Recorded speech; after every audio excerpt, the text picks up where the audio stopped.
அநீதியான அராஜகமான ஒரு யுத்தத்தை அமெரிக்காவும் இஸ்ரேலும் தொடுத்ததனுடைய பாதிப்பை இன்றைக்கு உலகம் முழுக்க கொள்ள வேண்டிய அவசியம் இருக்கிறது. இந்தியாவும் அனுபவித்துக் கொண்டு இருக்கிறது. அப்ப இந்திய அரசாங்கம் என்ன பொசிஷன் எடுக்கணும்? எங்களுடைய நாடு பாதிக்கப்படுகிறது, அப்ப இதனுடைய மூல காரணமாக அமெரிக்காவும் இஸ்ரேலும் தான் இருக்காங்க என்று விரல் நீட்டி அவர்களை குற்றம் சாட்டுவதற்கு பதிலாக யுத்தம் தொடங்குவதற்கு ஒரு சில நாட்கள் முன்பாக மோடி அவர்கள் அங்கே இஸ்ரேலுக்கு போனார். பெஞ்சமின் நேத்தன்யாகுவை கட்டி தழுவினார், கை குலுக்கினார் அப்படிங்கிற செய்தியெல்லாம் நம்ம பார்த்தோம். அதனால தவறு செய்கிற, குற்றம் இழைக்கிற அந்த கடுமையான குற்றவாளிகளுக்கு ஆதரவான ஒரு நிலையை இந்திய அரசாங்கம், மோடி அரசாங்கம் எடுத்ததும் இன்னைக்கு மக்கள் சந்திக்கக்கூடிய பொருளாதார பிரச்சனையோடு இணைந்து நிற்கிறது அப்படிங்கிறத பார்க்கணும். அனைவருக்கும் வணக்கம்.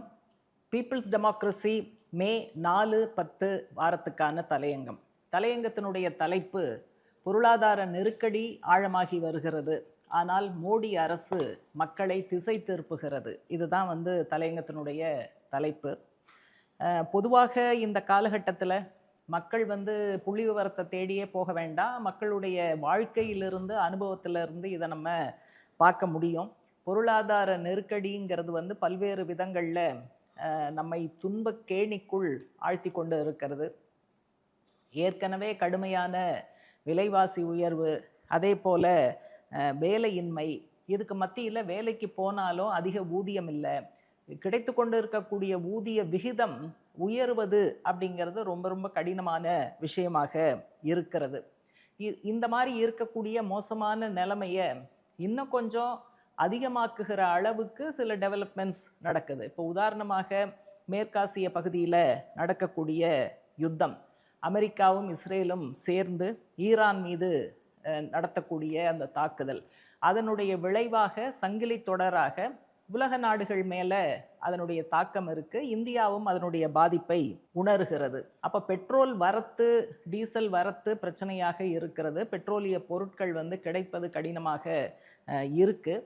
அப்போ பொதுவாகவே நம்ம சொல்லுவோம், பெட்ரோல் டீசல் பாதிப்புங்கிறது எங்கே இடிக்கும் அப்படின்னா உணவுப் பொருட்கள் மேலே தான் இடிக்கும். அப்போ உணவுப் பொருட்கள் விலையும் இந்த காலகட்டத்தில் உயர்ந்து இருக்கிறது அப்படிங்கிறத நம்ம பார்க்குறோம். அப்போ ஒரு அநீதியான அராஜகமான ஒரு யுத்தத்தை அமெரிக்காவும் இஸ்ரேலும் தொடுத்ததனுடைய பாதிப்பை இன்றைக்கு உலகம் முழுக்க கொள்ள வேண்டிய அவசியம் இருக்கிறது. இந்தியாவும் அனுபவித்து கொண்டு இருக்கிறது. அப்போ இந்திய அரசாங்கம் என்ன பொசிஷன் எடுக்கணும்? எங்களுடைய நாடு பாதிக்கப்படுகிறது, அப்போ இதனுடைய மூல காரணமாக அமெரிக்காவும் இஸ்ரேலும் தான் இருக்காங்க என்று விரல் நீட்டி அவர்களை குற்றம் சாட்டுவதற்கு பதிலாக யுத்தம் தொடங்குவதற்கு ஒரு சில நாட்கள் முன்பாக மோடி அவர்கள் அங்கே இஸ்ரேலுக்கு போனார். பெஞ்சமின் நேத்தன்யாகுவை கட்டி தழுவினார், கை குலுக்கினார் அப்படிங்கிற செய்தியெல்லாம் நம்ம பார்த்தோம். அதனால் தவறு செய்கிற, குற்றம் இழைக்கிற அந்த கடுமையான குற்றவாளிகளுக்கு ஆதரவான ஒரு நிலையை இந்திய அரசாங்கம், மோடி அரசாங்கம் எடுத்ததும் இன்னைக்கு மக்கள் சந்திக்கக்கூடிய பொருளாதார பிரச்சனையோடு இணைந்து நிற்கிறது அப்படிங்கிறத பார்க்கணும்.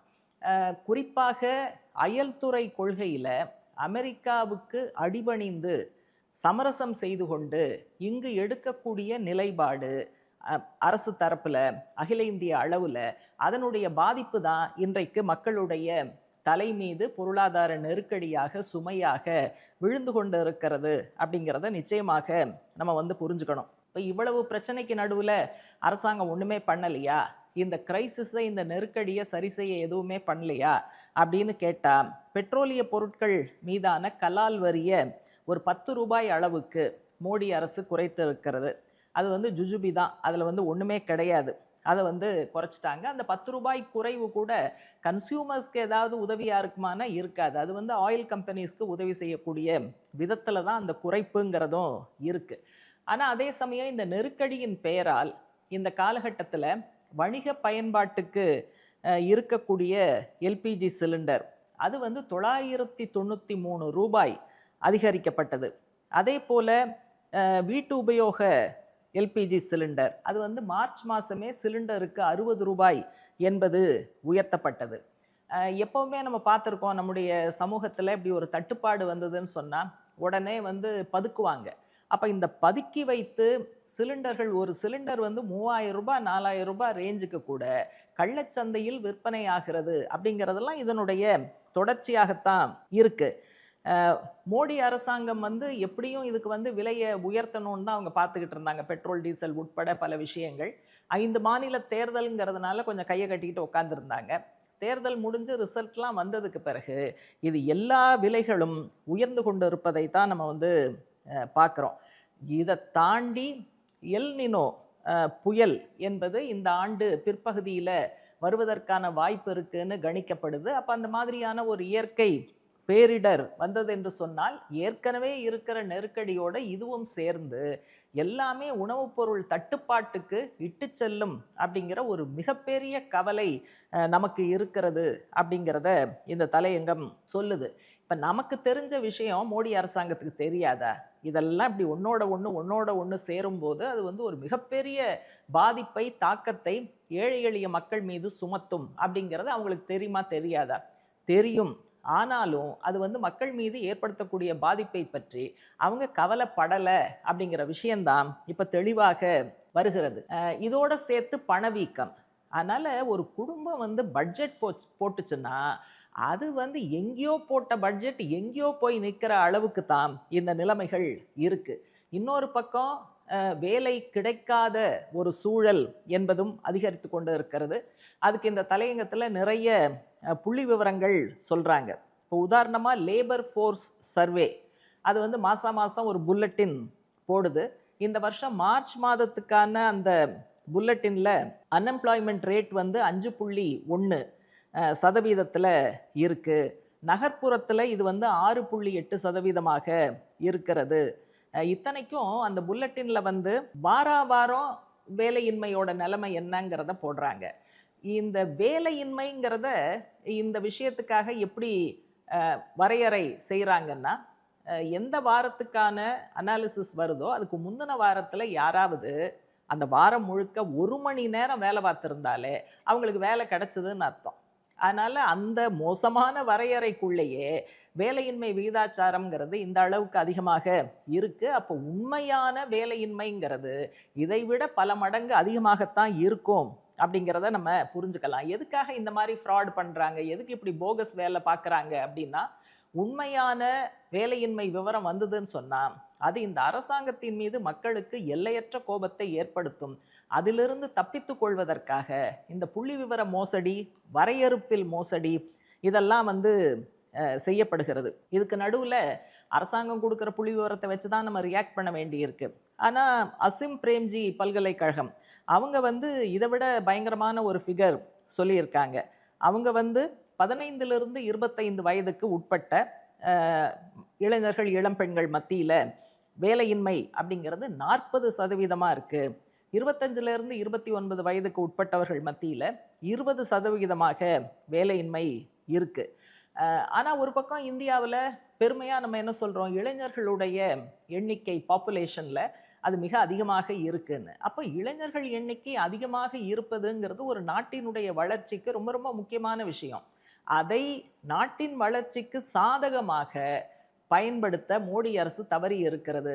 இவ்வளவு இளைஞர்கள் மத்தியில் இவ்வளவு அதிகமான வேலையின்மை என்பது இந்த பாப்புலேஷன்ல இளைஞர்களுடைய விகிதாச்சாரம் அதிகமாக இருக்கிறது அப்படிங்கிற அந்த விஷயத்தை காணாம ஆக்கிடுது. அது இந்தியாவுக்கு பிரயோஜனம் இல்லாம போகுது அப்படிங்கிறதையும் நம்ம பார்க்கணும். அதே போல வருமானம் எவ்வளவு குறைவாக இருக்கிறது, ஏர்னிங்ஸ் அல்லது இன்கம். அப்போ அதற்கான ஏராளமான விவரங்கள் இதில் வந்து 2025க்கான ஒரு ஆனுவல் ரிப்போர்ட் PLFS அப்படிங்கிற அமைப்பு வெளியிட்டிருக்கு. அதில் வந்து ஒர்க் ஃபோர்ஸ் மத்தியில் ஒரு 23.6%, 25% கூட வைங்க, கால்வாசி அவங்களுக்கு தான் வந்து ரெகுலர் வேஜு கிடைக்குது. கிட்டத்தட்ட 56.2% வந்து செல்ஃப் எம்ப்ளாய்டு அப்படிங்கிற அடிப்படையில் வைக்கப்படுறாங்க. இதில் வந்து விவசாய தொழிலாளிகள் வந்து இந்த செல்ஃப் எம்ப்ளாய்டில் வராங்க. நம்மளாம் சுயதொழில் அப்படின்னா வேற ஒரு அர்த்தத்தில் தான் பார்ப்போம். ஆனால் இதில் விவசாய கூலி தொழிலாளிகளும் இதுக்குள்ளே தான் வர்றாங்க. அப்புறம் இன்னொரு பெரும்பகுதி வந்து கேஷுவல் தொழிலாளிகளாக இருக்கிறார்கள். இப்போ இந்த மூணையும் நீங்கள் சேர்த்தா கிட்டத்தட்ட 64% உழைப்பாளிகள் இந்த நாட்டில் இருக்கக்கூடிய குறைந்தபட்ச சட்டக்கூலியை விட குறைவாகத்தான் அவர்களுக்கு கூலி கிடைக்கிறது, வருமானம் என்பது கிடைக்கிறது. இது சம்பந்தமாக நிறைய விவரங்கள் இதில் கொடுக்கப்பட்டிருக்கு. மொத்தத்தில் இந்த தலையங்கம் சொல்லக்கூடிய பல விஷயங்களுக்கு ஆதாரமாகத்தான் இந்த புள்ளி விவரங்கள்லாம் இருக்கு. அப்போ இந்திய உழைப்பாளி மக்கள் ஒரு பக்கம் இந்த மாதிரி புயல்ல சிக்கின ஆட்கள் மாதிரி தடுமாறி கொண்டு இருக்கும்போது, இதே நாட்டில் இருக்கக்கூடிய கார்ப்பரேட் உலகம் அது வந்து கம்ப்ளீட்டாக வேற மாதிரி இருக்கு. சூப்பர் ப்ராஃபிட்ல அவங்க வந்து போய்கிட்டு இருக்காங்க. பில்லியனர்களுடைய எண்ணிக்கை அதிகரித்து கொண்டு இருக்கிறது. இதுக்கெல்லாம் காரணம் மோடி அரசு அவர்களுக்கு விட்டு கொடுக்கிற விஷயங்கள். அது வந்து டாக்ஸ் கட்டாக இருக்கலாம், அல்லது இன்சென்டிவ்ங்கிற விஷயமா இருக்கலாம், அல்லது அவங்க வாங்கி வச்சிருக்கிற கோடிக்கணக்கான கடனை ரத்து செய்வது அப்படிங்கிற விஷயமாக இருக்கலாம். இதுவும் மோடி அரசு கொள்கையின் ஒரு பகுதியாகத்தான் கார்ப்பரேட் உலகம் வந்து மிக வேகமாக வளர்ந்து கொண்டு இருக்கிறது அப்படிங்கிறதும் இதோட நம்ம சேர்த்து பார்க்க வேண்டி இருக்கும். அதனால சாதாரண மக்களுடைய வலியும் வேதனையும் துன்பமும் துயரமும் இந்த அரசாங்கத்துக்கு தெரியாம இல்லை, தெரிஞ்சாலும் அதை பற்றி அவங்க கவலைப்படலை அப்படிங்கிறது தான் தெளிவாக முன்னுக்கு வருகிற விஷயம். அதனால அவங்க பின்பற்றக்கூடிய கார்ப்பரேட் ஆதரவு பொருளாதார கொள்கைகள் சூப்பர் பணக்காரர்களை வளர்த்து விடுகிறது, மற்றவர்களை இன்னும் இன்னும் வறுமை என்கிற படுகுழிக்குள் தள்ளுகிறது. அதனால இது வந்து இப்படியே போனா தாங்காது, இது உடனடியாக தடுத்து நிறுத்தப்பட வேண்டும். அப்போ மக்களுடைய சாதி மதம் கடந்த அந்த வலுவான ஒற்றுமை, நாங்கள் மனிதர்கள், நாங்கள் உழைப்பாளிகள்ங்கிற அடிப்படையில் இந்த நாட்டை உருவாக்குகிற வலிமை படைத்தவர்கள், வல்லமை படைத்தவர்கள். அப்போ எங்கள் ஷேர் எங்களுக்கு வேணும் அப்படிங்கிற முறையில் அதற்கு நேரெதிராக நடக்கக்கூடிய மோடி அரசனுடைய பொருளாதார பாதை, கொள்கைகள் உட்பட அனைத்தையும் எதிர்ப்பதற்கு நாம் தயாராகி கொள்ள வேண்டும்.